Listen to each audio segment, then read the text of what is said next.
there's no question AI is changing everything about how we live and work. And if you fast forward into the future, 5 or 10 years, our lives are going to look really different than they do today.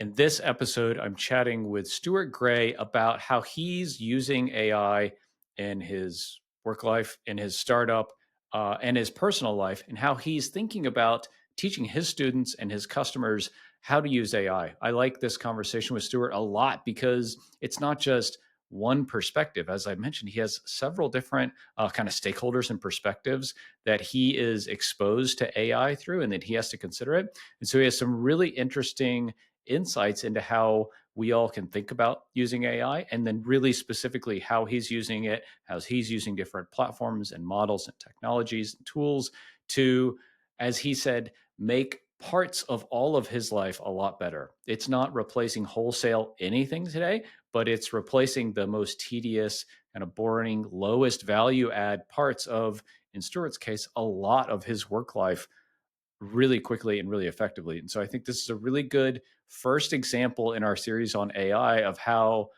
Stuart is using this across a couple of different areas of his personal and work life. And we extract and kind of abstract that into ways that you can think about applying AI technology to your life as well. I hope you enjoy this conversation with Stuart.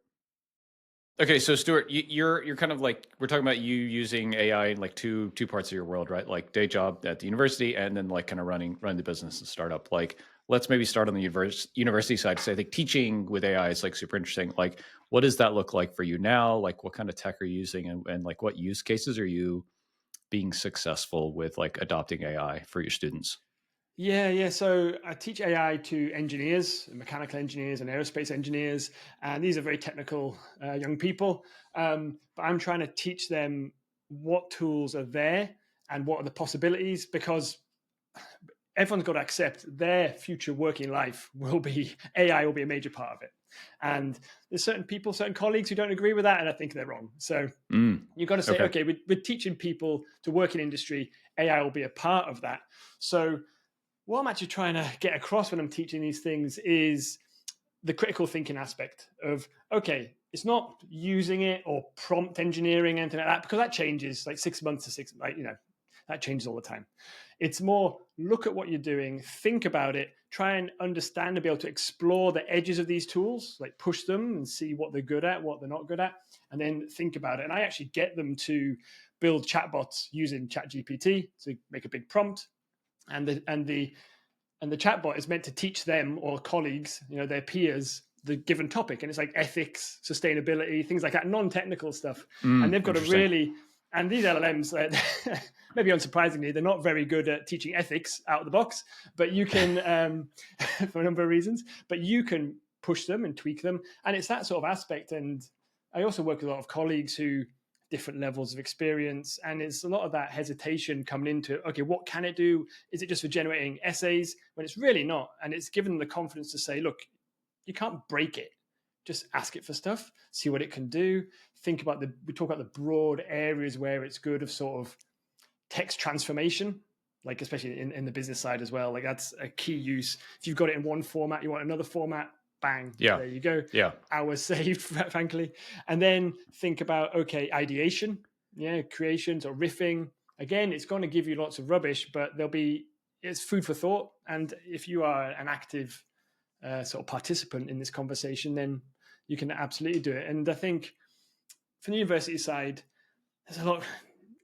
Universities are up in arms all over AI, and people don't know what's going to happen, and they think it's going to replace a lot of things and kind of make a lot of certain parts of education pointless. But I really don't agree, because it's going to be part of the fabric and everyone's going to use it. And it's whether our job as educators is, okay, use it correctly, use it for what it's good at, use the tool for everything. Like, don't use it to write everything. Don't use it to write that sort of really important letter to your boss asking for a raise or whatever. Like, think about where to use. I got one of those a few months ago. So obvious. I was like, oh, are you serious? Yeah. Yeah. And there's also like good things coming from this. Like, it's been used really widely. And when I'm teaching it, I don't prescribe, okay, use Claude or use ChatGPT 4 or whatever. It's like, use whatever's available, because there's Copilot available to everyone. And like some students experiment. But what we've seen, like supervise master's students and projects and see a lot of these sort of dissertation type reports. And the quality of English has gone sky high, like compared Yeah. to what it was. You used to get very good technical sort of engineering master's level dissertations. So the English wasn't great, but now the floor has been raised. And I think that's an example of the sort of thing that's going to happen. It's like, it's not going to make everyone superstars, but it's going to raise the floor. And that's good in a lot of ways. Also poses challenges. If you're producing mediocre work, it means someone else can produce that mediocre work Hmm. very quickly. But I Right. do see a lot of benefits for it too. Yeah. Yeah. Well, one of the things that I'm interested in, maybe we can kind of like kind of chat through, is there are one-off things that you might use it for. Like take this, like yesterday, take this XML and pull all of these items out of it. Like that's one time. The other one is like projects, right? I want to do this thing. I want to do it over and over again. And then, I mean, would be not even between like Claude and ChatGPT, but like within ChatGPT, you have projects, which are like collections of chats, I would say, with some kind of customs instructions, and GPTs. Um, I don't feel like I have a really good grasp on like when to use each of those, much less like ChatGPT or Claude. I want to use Claude for writing because I think it writes better currently, but it doesn't have the same kind of like I want to come back and do this thing over and over every week like a GPT. Because I use probably GPTs more than anything currently. But if I came to you and said, okay, Stuart, um, I want to take this transcript from a call and I want to do a thing with it, how would you approach that? Yeah, so that is a great question, and I think I would give you a third way, which is Okay. more low tech, maybe. In the write your prompt in your text editor of choice, plain text, notes, whatever it might be, Obsidian, whatever it might be. Get a prompt, right? You can maybe template it if you want to use text expand or something like that, and just start playing with prompt prompt output, and just iterate. This is the engineer in me. Like sort of take Mm-hmm. it back and just you want iterations, you want to learn from those iterations. And I think that learning, you want diversity of models, you want to play around with, like ChatGPT 01 or 4.0 or Claude, whatever it might be, and see which one's better, because they do have real styles. I see that too. I read Mm. enough student papers. I can eyeball at like 20 Oh, yards interesting. Okay. what they've done. That's okay. But I think it's that sort of take a more systematic approach to it. I don't particularly like the create your own GPT thing. I've played around with it, but I much prefer having a set of prompts in a plain text or whatever, like lying around that I can say, okay, this one, and then because you need the human judgment when you're learning, which is nearly all the time early on in these projects. You want to be flexible. You don't want to be reconstituting the GPT all the time, adding all the contextual data and stuff. And instead, just Okay. have like, okay, a standard set and just treat it as a research question. I would say. Okay. Okay. Okay. Cool. So instead of me saying like, yeah, my go-to is GPTs because it can do this thing over and over each time I come to it, I could look at Perplexity or Claude or Yeah. whatever, Gemini, maybe even like to say I have the prompt or the series of prompts, like a GPT would provide, um, and I could upload a bunch of like background information, kind of documentation to help it. I don't want to say fine tune, but like narrow in on the context that Yeah. I'm giving Yeah. it, Yeah. and I just do that in a regular chat. Yeah, Is what you're yeah, saying? that I think that's it, and I think you can then experiment. You can then see what each one does, see what the strengths and weaknesses are, and then Mm, it's a quicker iteration cycle. Then, and I think that's a good approach. And it doesn't tie you in either, because yeah. some of these things, a lot of these things, are developed by these companies to tie you in as well. Like Yeah. once you've got it all in projects in OpenAI, it's like, okay, well, that's where I'm going to work now, isn't it? I'm not going to go Yeah. across to Claude or Gemini. Yeah. Not that I'm cynical, but I think as a good keeping it separate is a good strategy, I think, and just allows you then to sort of be far more flexible, far more flexible Yeah. in your experimentation. Kind of using it at a tool level instead of like a platform level, right? Like really Yeah, grokking yeah, the kind of basis of what's going on. yeah. Okay. And I think another one to add to that list would be sort of local LLMs, and something Mm. I use, and we'll get onto this maybe with the talking about what I use for my business, but You can run LLMs locally, smaller than the chat GPTs, but getting better all the time. And especially important if you're using sort of sensitive data or data you don't want to send to a big company. But they work too. And there's, again, a large selection of different sizes and speeds of model, things like that. And the tool I'd shout out would be Olama, so the animal llama with an O in front of it. Mm-hmm. It's cross-platform. You install it, and then in your terminal, you say Olama run whatever model, and then you're just chatting locally in your terminal. And then Okay. a whole new world of experimentation. And Yeah. easy to sort of pipe things in, a little bit of scripting can say, okay, chuck in all these files, all this text, these transcripts, this folder of transcripts, right? I You want can, to I want to come back to this as a very specific question I had for the Tiny Seed group the other day. But I want to get back to something you mentioned about trying the same thing in multiple different platforms or different models and seeing what you get. Like how taking so I'm an engineer too, but like take a systematic approach to how you evaluate that, right? Like how do you, instead of just like enter the prompt and upload the transcript and see what happens, like how do you systematically evaluate three different models in OpenAI and then Claude and Gemini and all that kind of stuff? yeah, the evaluation piece is really hard. Now you can get all technical and sort of use LLMs to evaluate it and do all these things. I don't do that because I think that's a far later. If you're in production, you've got some really sort of high stakes production code. You want to have a real. It's like test suites for code. You want to have some Yeah. sort of evaluation. In these early stages, it's something like if you're generating some text, you have the standard prompt, standard context to give to the model. You do it 3 times. You can have a look at it. You can eyeball it and see what it's like, and then try and correct it. And it's something where I'm very big on is you need to have that human step anyway, Mm. whatever you're generating. Mm. Even if you're generating 1,000 things, you need a human step in there somewhere. And okay, how many edits did I have to make to that? What did I have to change? And use that as the metric, especially in these early days. You don't want to over sort of instrumentalize the process early on. And I Okay. think that's where you see a lot of stuff about using Gen AI in production, all these things, and it's people talking far later and bigger in the process than we are, because typically we're doing things relatively small numbers, like less Mm-hmm. than 1 million, right? So it's far more that experimental process, I think. So I'd use the human brain is very good at spotting discrepancies and the vibe, the smell, whatever you want to call Yeah. it. And that's what I do initially, definitely. But the other thing is comparing between different LLMs. Also, you want to run it 2 or 3 times on the same one and see how consistent it is, because Okay. sometimes it'll just absolutely wipe out and give you junk or just make things up. And it's another thing to consider is, okay, will this reliably give me a good answer, or does it give me a really good one in 10 times? And what am Yeah. I optimizing for?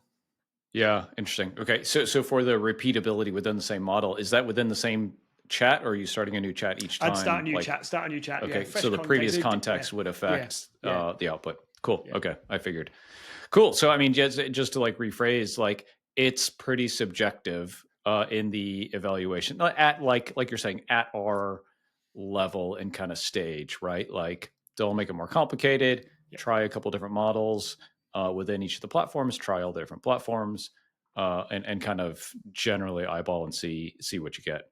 Do you have like rules of thumb generally? Like if I want to do this, I go to Claude. If I want to do this, I go to ChatGPT. Just to like, if folks want to skip that step and say like, oh, Stuart said just do this. Oh yeah, it's dangerous. Well, step number 1 is always play with the newest models as they come out. So as Mm. things get released or announced, have a play with it. And I think that's where you can discover quite quickly. So these models come out quite frequently, but just have a standard little task. Like my company is called Student Voice. So my standard approach is like, okay, what is student voice? Ask that question. And based on that answer, because obviously I like the concept of student voice is like a concept within education, Yeah. and how good that is, something really well, like sort of a shibboleth sort of test, and then give that and try every new model. Otherwise, I think the newer models where they trade longer runtime for higher accuracy like O1 or ChatGPT are really interesting. I've had really good results with them. I'm willing to wait 30 seconds because of the scales we're doing things. Again, we're doing things 10 times maybe, right? Yeah. We're not doing things Right. millions of times. 30 Right. seconds, fine. I'm willing to wait that long, and I think a lot of the listeners will be too. And I see a clear benefit in reliability and overall quality, coherence, understanding of what you're giving it, actually reading the context you give it and sort of Mm-hmm. parsing it. Mm-hmm. I see a big benefit in those. So the ones that are more skewed towards that sort of runtime chain of thought reasoning, I think are strong. So O1 would be a one to try, I think. And yeah, experiment. It's the same thing. Experiment. Buy 1 month subscription to the pro plans of the different ones, and then cancel after a month. But have a play and get a feel for it. Yeah. I like the text given by Claude. I think as well. It's there's another layer on this because as a non-American, some turns of phrase that come out of it because it's trained on like a massive corpus of text from the internet, and a lot of it is from American Yeah. English speakers, but certain little bits that rub non-Americans the wrong way. So it's like Uh-huh. the Brits and the Australians are like, oh, I can't. Like it's right. Yeah. It's grammatically correct there, but that's not how It's not how someone you I would know speak. would speak. So yeah, there's a bit of that too. Yeah. So one of my most common prompts is use British English. Just Yeah. because I forget, and then I add that, and then I get the answer again, and it's like, okay, yeah, it's far nicer. Thank That's you. right. That's more right. I Yeah, it's funny. I was just looking at what I'm using. I think like by default, with like ChatGPT personal, it's using ChatGPT 4, maybe 4.0. 4.0 probably. Yeah. Yeah, so I'll have to oh, regular 4. That's lame. I'm gonna use 4.0. Oh Switching. yeah. Yeah. So yeah, you'll see a big difference. So I went back to looking at, I think it was 3.5 or 4 because that's what Mm. the enterprise license had. And it's just like, oh no. I remember like at the time, it was like, this is magic. How can it do this? And then you look now compared to the models That was today. like 6 weeks ago too, Yeah, I right? know. Like It's crazy. And that's why I'm not going to say use this model, that one. It's more general approaches because yeah. play with the latest ones because these things are getting better. It's an open question as to whether they'll get more specialized. It's like, Mm. will Claude lean into that? Okay, better for writing. Will it? I'm not sure, but I do think always using more recent ones. And likewise, the local models used to be garbage because they couldn't run on like Yeah. a laptop. Yeah. But now they are at peer with sort of 4.0 sort of levels. Oh, They're interesting. not as good as those reasoning ones, but they're really good. Yeah. Yeah. Cool. Let's circle back to like running things locally. Like so my question was, we're a podcasting company. We have 300, I have 335 episodes of this podcast. I want to load 335 transcripts into a model and do stuff, right? Mhm. Like what my question was, like, I just want to write a book, right? I have Ha, yeah, 300 hours of podcasts. Like surely yeah, there's a book yeah. there somewhere. Um like how would you think about, like, one, just like when and why do you start running models locally? And then like just a little bit of tooling talk, because I know like I don't want to get too specific, Yeah, yeah, but just like how do you think yeah, about it? yeah, exactly. So I think general approaches I'd take there is it's that experimentation thing again, and you can get these transcripts relatively easily.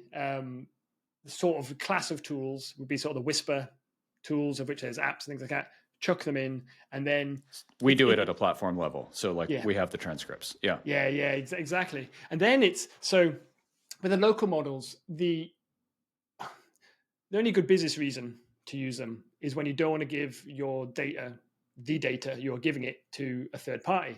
So Mm. normally that involves customer data. Yeah. So if it's just you playing around, use the web interfaces for the tools. The local models, I got into that a bit of interest, but that would only get you like a couple of minutes of playing with it. But I use it on the company because I can use it to analyze all the data we have from our customers in interesting Hmm. ways without giving that confidential data to anyone else. And likewise for you, it'd be maybe the transcripts of all the episodes on the platform, and you can sort of run that Right. through without sort of giving anything away. and have full control over that pipeline, make it automated, things like that, sort of pipe these things together a bit easier.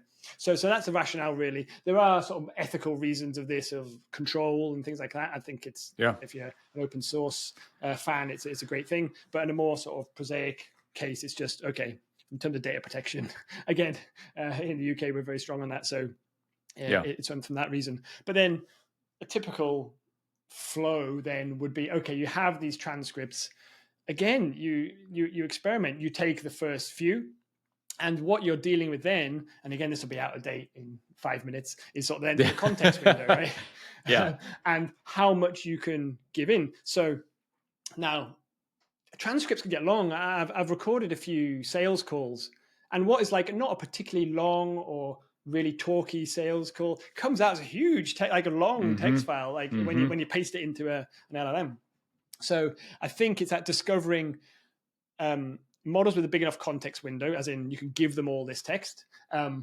Two, this is the harder bit, going back to our evaluation piece, are they actually reading it or just pretending that read the first, few paragraphs, read the last few paragraphs? Again, which is a real problem. There's been a few prompts I've had to write where you tell it to do something, give it a big bit of context, and then tell them to do it again at the end, just to make sure it's like really understands what it's doing. And I think there it's just a matter of experimentation. And then, okay, you can fit 2 episodes worth into the context window, let's say. Then, okay, you can't do the whole thing. So you work out a prompt, you experiment with the prompt. Okay, give me 2 transcripts, condense that, because there's a lot of, it's talking, it's humans talking. We can compress that. What are the key points? What are the highlights? What are sort of the most exciting emotional bits, whatever it might be? And the models are good at that. The models fall down and the hallucinations come when you're asking it to create things like whole cloth. If you are saying, this is some text, transform that text, whether it be a summary or not, they're really getting really good at it now. So then you just build that sort of process out, and okay, each 2 transcripts, build that summary, each 2 transcripts, build that summary. You've got 300, so you might have to do a couple of layers of abstraction here. But then you get your summaries, merge all those together and do the same thing. And then iterate on that. And I think that'd be a really strong process, because these things are really, I've used them for ideation, for writing, and they're really good if you give them some good input. So in terms of the day job at the university, giving them academic papers, journal papers, things like that, PDFs in there, my own writing, notes, things like that. And they can really synthesize this stuff and sort of get across the essence quite well. And then obviously you've got the human side on after that. Right. Cool. So you're running these like locally just on your MacBook or whatever, right? Like this is not like, okay, cool. Yeah. Okay. Yeah. It's one of the benefits since the Mac went to the new architecture a few years ago, the M1s to M4s. One of the parts of that is the memory is really close to the CPU and there's lots of it. And it was just done because Apple wanted to do it. There weren't no particular foresight, but it makes it really good for running these sort of models compared to other sort of laptops and stuff. It's crazy, frankly, that it runs on a laptop at all, but you get sort of a really good ChatGPT 4, just straight 4 equivalent model run on the laptop, no bother. Oh, wow. Okay. You mentioned like ethical considerations, and I don't want to get to like I'm not an expert at all here, but like I mean at a higher level, I do think a lot about like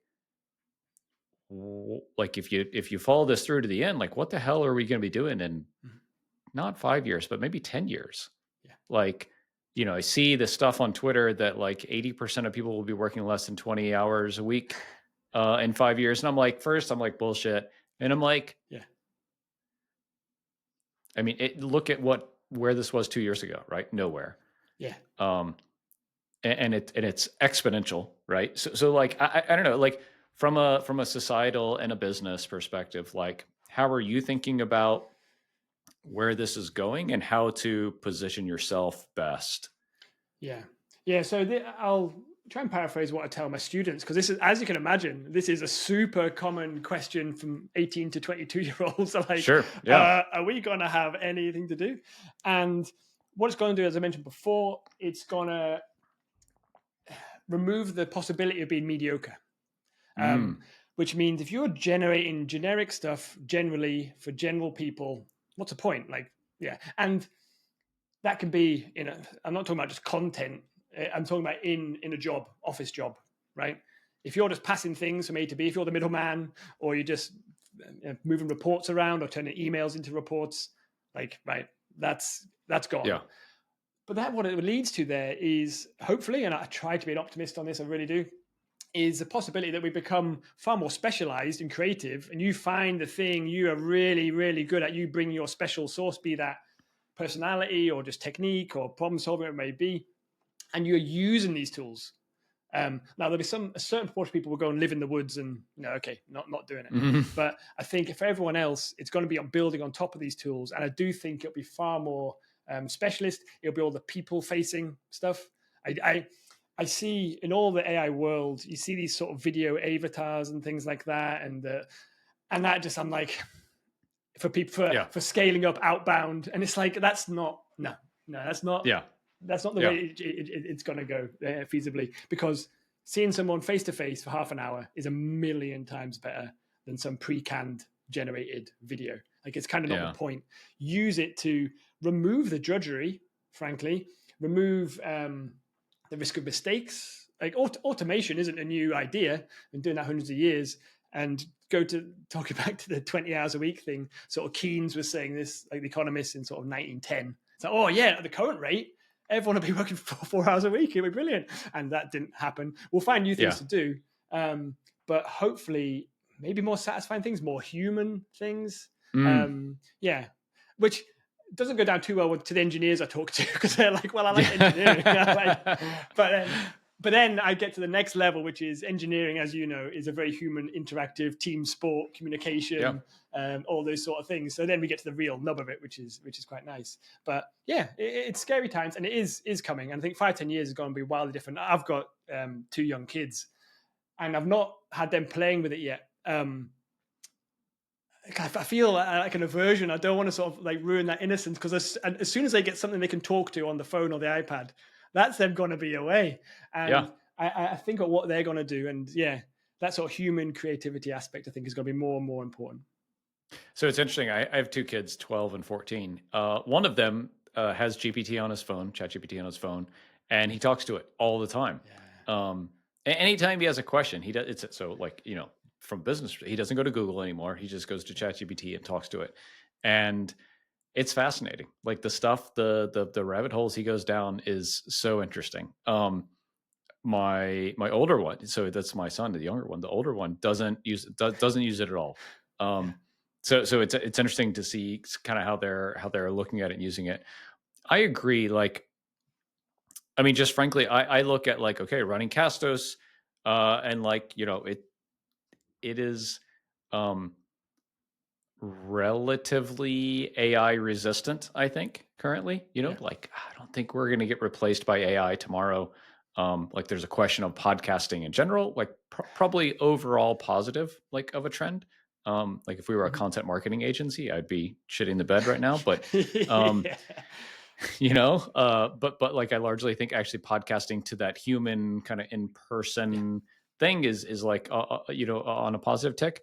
Um, but yeah, I agree. Like the in person stuff and the personal connection stuff, I think is the most valuable thing that we can all like lean into. And then how do you get the technology or the tool or the platform or like the use of AI to replace the bits of your work and your life that aren't that personal connection part, so you can spend more time doing that.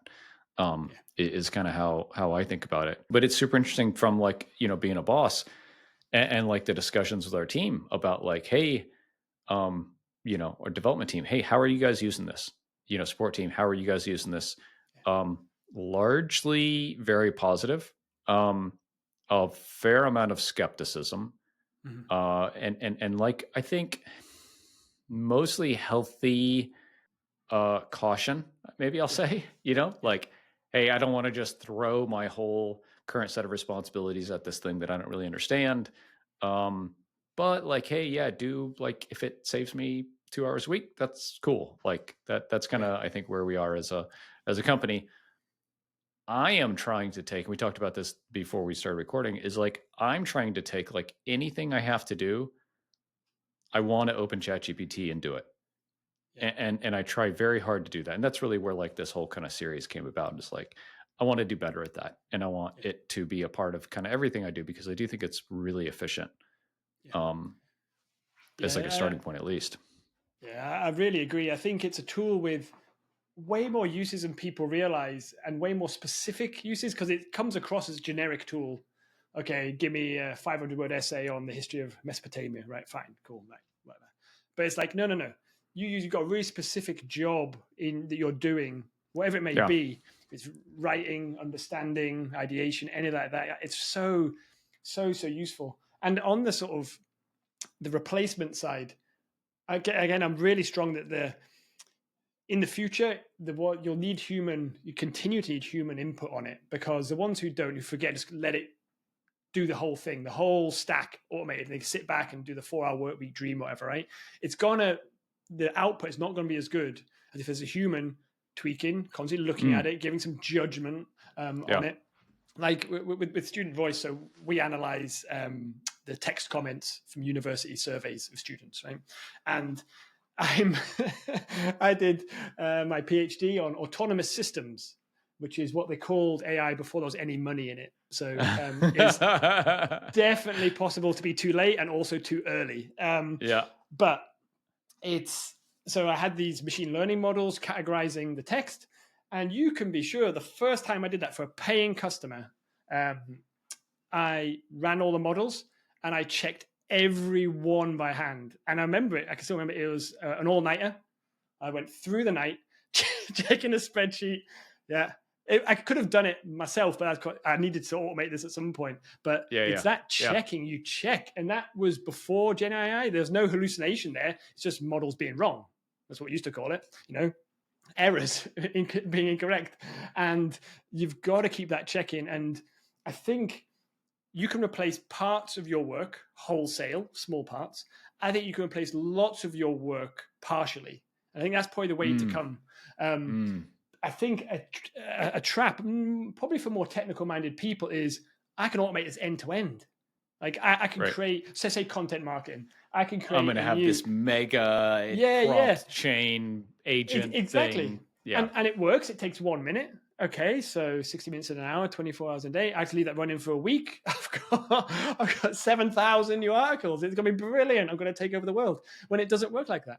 Yeah. And what you need to do is automate the stuff it's good at, but then you got to have that human judgment, human injection of quality, of Mm, nuance, of personality, style. Yeah. style, perfect. Hmm. And so I think that'd be a key takeaway. I think is think about the tasks you do. Could AI replace the most boring, menial 75% of that given task? Because replacing something wholesale, like emails come in, I want it to automatically send an email out. It's a recipe for disaster, right? But if it could draft you one and then you check it or do something else or transform the report into whatever different format, like it could really save time, but leave that room for you to check and learn. And importantly, from an education point of view, being part of the process. If you see where it goes wrong, you can fix it. And that's why we talked about experimentation before. If you have a very simple, so here's my prompt, here's some outputs. Okay, it's doing American English, right? Okay, Yeah. go to visual prompt, Yeah. use British English at the end. Every area, don't use if it's using certain words too much, whole delve thing, right? Okay, give it a list of words specifically not to use, run it again. And it's that iteration. If you're not doing that, you're not learning, it's not learning, it doesn't stand a chance. And then something I've grown to accept is when I first started using these tools, my prompts would be like a paragraph. I don't know, there's Mm, a block of like, okay, I want to tell it what to do quite succinctly.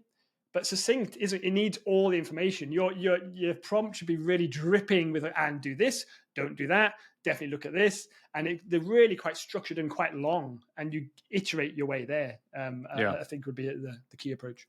Yeah. Yeah. Yeah. Interesting.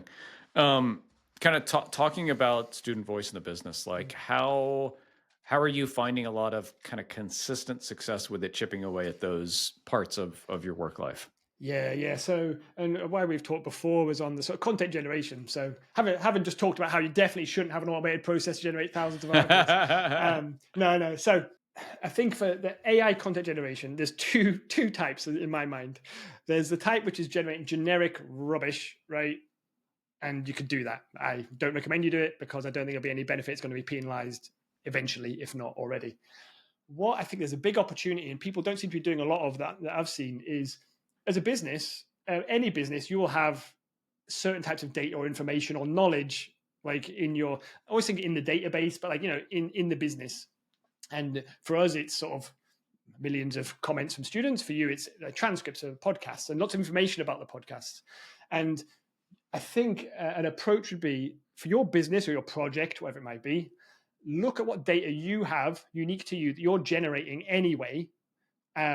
So, okay, what are the students talking about? Okay, how long are the podcasts? What area they're in, whatever it might be, and use that as the impetus to generate the content. So, as an example, I generated content based on what different students studying different types of courses were talking about. So, okay, mechanical engineers had these opinions about the library, and economics students had these opinions about getting feedback on their work. Right. And because I've got enough data, I can sort of, okay, and then that's using local models because those comments cannot leave Right. our systems, using the local LLMs to generate a bullet point list of just like, yeah, these things. And then you take that bullet point list, which is topics, and then give that to other models, play around, build a little pipeline. Basically, I automated to the point of sending those bulleted lists to OpenAI API, get back paragraphs of content. And now, if I look at it now, again, talk about things getting out of date, I could probably do it in about half the lines of code. But then the key thing was then reading these documents and going, okay, like reading it with a critical eye. Like I mark a lot of work, so I've got practice doing this, but sit there and read it as if it was like a student giving it to you and say, Yeah. nope. And where you, and like a student give it to you, you say, okay, rather than deleting the word delve, make sure you delete the word delve and then go back to the prompt in your code and say, don't use delve, right? Take that extra 2 seconds and then go through it, each one. And that's what I did. And I generate all these sort of drafts. You can generate drafts, thousands of drafts that I go through. And sometimes the drafts were just junk. It got the wrong idea, bin it, right? Yeah. Just don't waste the time on it. And then you generated all this content that was super specific and that isn't anywhere else, really. No one's been that specific about these issues raised, and it's useful content. I get sort of a long tail of users now coming to specific areas of like find out, okay, what are nursing students thinking about this? Because the data is not there. And I think that's an approach. Use what you have. If you can use local models, play with those, but otherwise work out a way not to. If it's just numeric data and things like that, it's probably not a problem. And then generate what goes back to that human aspect, what you can uniquely create. If someone else can do it, there's no point doing it because someone will do it in a factory and just churn out millions of them. What can you and your company or your project, whatever it may be, whatever size, it doesn't have to be a big company with loads of data. It could be your experiment, whatever you're creating, use that as a starting point. And then, as we discussed, just build that pipeline to generate these drafts and then use your critique of the draft to improve it. And you just go round and round and round. And yeah, I generated hundreds of these and I continue to refine them. That's the coda to this is that they were generated, I don't know, 2 models ago.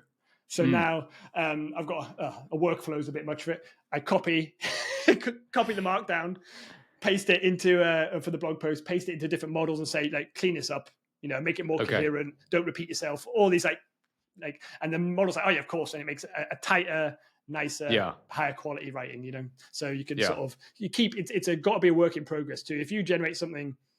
I talk about cringing at seeing ChatGPT 3.5 output. You'll be cringing at your own content, and you don't want that to happen because your customers will have the same reaction you would. Yeah, it's interesting. So we are doing a bit of this kind of programmatic stuff right now across a couple different areas, and yeah, we have all the content created already. We're slower to roll it out because we want to build it into like being able to deploy it into WordPress in a way we can update it easily. It's not just like copy these cells and put them in these custom fields or whatever, but it's like going to be truly programmatic. So we can go back and say, okay, here, update this spreadsheet or this doc or whatever with the newest model or this information, and I want to expand and add these 3 new fields. So yeah, we're looking at like if we get it as we get into programmatic to make it like repeatable and sustainable, and probably update every 6 months or something like that. All these, a couple hundred pages, and we'll have several of these to where each quarter, each month, maybe even we're kind of updating a project. Yeah. Yeah. And that's a good process. Something I did was I had articles where I had pre AI, I paid PhD students to write articles for me. Right. And because they're Yeah. cheap and they're clever. So it was a good deal, I thought. Yeah. A lot more expensive than ChatGPT subscription. But I had all these articles and I was like, okay, what can I do more? And something you can do with existing content is like add FAQs. Like ChatGPT is brilliant for that. I saw a real uptick in my sort of visitors and all the metrics basically around sort of content after I added that, because I had maybe 80 of those sort of handwritten articles by people that were good quality, and then just added those FAQs to the end of them, just appended them, and got Yep. like much better sort of keyword finding. And you can also tweak those sort of the prompt for that to say, also mention, the word student voice in there, Uh-huh. mention, Uh-huh. the best Yeah. educational analysis software, whatever it might be. It's like you can sort of do it in a natural way. And I think those sort of ideas as it comes, like, okay, I can add, using these tools, I can add that to everything. Because previously you wouldn't have gone through the previous posts and done an FAQ for every single one by hand. Mm. Because Yeah. it'd seem boring and kind of pointless. But now you can do that really quickly. And I think that sort of thing Yeah. of that constant improvement, whether it be polishing or adding sections or maybe splitting things out or whatever it might be, Yeah. can be really good. Yeah. Interesting. Interesting. The one thing I want to touch on here is you mentioned like having your prompts somewhere. Where is that somewhere for you? Is it, you mentioned Obsidian, like you're putting all Yeah. your stuff there? Is that, okay. Yeah. Yeah, it's an Obsidian, so I try my best to be structured in these sort of things. It turns out it's still just one file called prompts that's really long. Okay. um, Okay. but having it somewhere Yeah. in plain text, I think, like independent of system, because then I can go in there, copy paste them into. Yeah. I do have a few of them. Once I've built out a bit of a process around doing anything more than a few times, be it in work or in the business, and say writing a sort of pro forma letter. So I'm a big user of like text expander snippets, things like that. They're great for Yeah. prompts too. So you have your prompt in there with the holes ready to go, fill it in, paste it, paste it directly into, and then you go from there. So there's a few of the more regularly used ones live in my snippet holder text expander for me, but whatever would work. And the rest, all the ideas, all the other prompts live in that one place at least. And then the other aspect is, if you are coding this up, if you are putting it in a simple Python script of here's your prompt, and you give it to an API and get a response back, that's where it lives. And then you've got the version, it's all in Git, it's all Right. version controlled, Right. it's quite nice. Right. So the more Yeah. systematic you get, you naturally, the more structured the output gets, and you can sort of find it again. Yeah, and I think that's why I've liked the GPTs, because like the prompt is there, right? Like the prompt is Yeah, there. It doesn't have version controlling, but like I don't have to like come up with this thing yeah. over and over. But I do like the one I use the most is like creating YouTube scripts, and I won't get into the whole thing. I'm gonna do a whole video about how I do it. Um, but it's now, I just updated it this week. It's like 7 or 8 steps long. Yeah, And where I need to go and review and update and give it yeah, input, and like it doesn't, it wants to just be done. Like when I click the button the first time, like it has the yeah, few yeah, steps and then it's like, okay, great, I'm done. Here you go. And I'm like, whoa, yeah, Jack, like, yeah. Hold I on. didn't give you this piece yet. And so I am finding I want a little more control over the kind of sequencing and the pace, Mhm. so I can have that input. But and that's a good learning, right? Because like at the beginning, I was like, it gave me a script. This is great. And Yeah, the it's script, magic. Yeah, it sucked, right? I mean, yeah. I will say for anyone out there, like if it gets you publishing videos, Mhm. great. And then just like, just like anything, try to be 5% better or whatever, Yeah, like the next time. And that's kind of where I am. I'm on the kind of third iteration of this right now. And it's really making me, well, like you said, it's replacing a small part of that whole workflow, exactly. and it's doing a really good job. Yeah. And another point I'd like to make is that the if you play with these things, and it should be thought of as play, experimentation, however you want to sort of Mm, do it. If it's serious, it's experimentation. It could be exactly the same thing if it's fun and play. Um, is to try and get exposure to all the possibilities of what it's doing. Because if you're using it, so I learned loads making that sort of content generation sort of pipeline. And then that actually led to a feature in the product, because then I had a good idea of, okay, what these local models can do, okay, where their strengths and weaknesses. And then it gives that confidence to say, okay, I can actually, so we do summarization of the comments now. We do that all locally. Again, we had customers taking our very structured outputs and just chucking them in chat GBT and saying, look what we've made. I'm like, Yep. don't do that. Right. I'm like, great, but okay. But then that's Yeah. like the perfect product development when a customer says, look, I've made this Rube Goldberg machine Yeah. of data loss. Could you make a Yeah. better one? But Yeah. I could only do that because I had the experience of doing it on sort of low stakes sort of content generation. And I think that's where the content is good, because anyone writing content for their business knows if it's right or wrong. They can be the critic. There's no it's easy, and then you can learn how these things work, strengths and weaknesses, and then use that to sort of, you'll get a more real notion of what they can do. And Yeah. hopefully that can give you a more realistic idea of where that could fit into your app, if it makes sense at all. Yeah. Yeah. Cool. Cool. I think that's a good place to kind of wrap up, man. Anything you'd like to leave folks with? I like how we've abstracted and generalized as much as we can. Like, instead of giving really specific things, I think these will be more kind of timeless lessons for folks. But anything you want to leave folks with for them to go and play and learn? I think it is just have that sort of beginner's mindset. Imagine like 100 students are doing it in Glasgow, right? They're playing, discovering these things. You can do it too. Just be fearless. And then I think the concrete thing I'd say is, if you can find out where your customers or future customers are using AI already, and Mm, then build the first party proper version. That was such like, when I got those multiple emails from staff saying, "Look what we've done," I was like panicking. But there's like, it's brilliant. So if you, I'm now ask them, say, "Have you got any staff doing this?" If you can find where people are using this already with what you provide or something similar, that gives you really good signal. I think in terms of business development, that'd be a good takeaway. I think. yeah. Awesome. Love it. Love it. Stuart, like, folks want to connect with you or kind of learn more, what's the best place to connect? Stuart Grey, StuartGrey, and LinkedIn. Unfortunately, I've honed in on LinkedIn. Yeah. I don't have time. I'm time starved. LinkedIn works. You've got to play the game a little bit, but yeah, if anyone gets in touch, please do. Happy to chat about this stuff. I love teaching people this stuff, so always open to conversations. Awesome. Awesome, buddy. I appreciate it. Thank you.